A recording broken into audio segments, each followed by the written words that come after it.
की भारत माता की वंदे मातरम वंदे मातरम वंदे मातरम। जो এটা ঘটনা বাংলাদেশত সংঘটিত হৈছিল আপোনালোক সকলোৱে জানে। হিন্দু যুৱক নিৰপৰাধী যুৱক এজন খুব ভাল ব্যক্তি দীপু চন্দ্ৰ দাসক বাংলাদেশৰ মৌলবাদী শক্তিয়ে মিলি বৰ্বৰভাৱে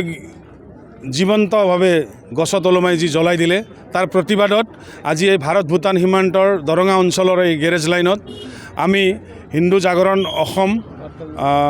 RSS আৰু বিভিন্ন হিন্দু সংগঠনৰ সহযোগত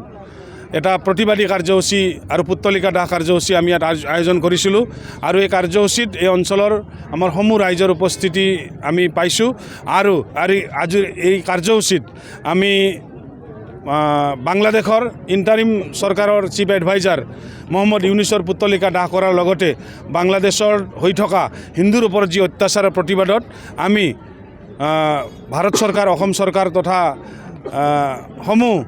এজেঞ্চিলৈ আমি এটা বাৰ্তা পঠিয়াব বিচাৰিছোঁ যাতে হিন্দুৰ ওপৰত সুৰক্ষা হয় আৰু এই যি দীপু চন্দ্ৰ দাসৰ হত্যাকাণ্ডৰ ন্যায় আমি যাতে পাব পাৰোঁ আৰু বাংলাদেশত থকা হিন্দুসকল যাতে ভৱিষ্যত দিনত সুৰক্ষিত হয় তাৰ বাবে আমি এই প্ৰতিবাদী কাৰ্যসূচী লৈছিলোঁ। অসম দৰঙা মণ্ডলৰ পৰা এইখিনি ভাৰত চৰকাৰৰ ওপৰত দাবী জনাব ওলাইছোঁ যে বাংলাদেশত যিমান হিন্দুগিলা আছে সুৰক্ষা দিব লাগে আৰু যিমান আমাৰ বাংলাদেশত হিন্দুগিলা আছে সুৰক্ষা দি কিনি যাতে আগন্তুক দিনত দীপু চন্দ্ৰ দাস আৰু অন্য আগৰ বছৰত যদি হিন্দুক যে অত্যাচাৰ চলাই আছিল এইটো টোটেলি বাংলাদেশত বন্ধ হ'ব লাগে। আৰু যিমান বাংলাদেশ চৰকাৰৰ ওপৰত আমি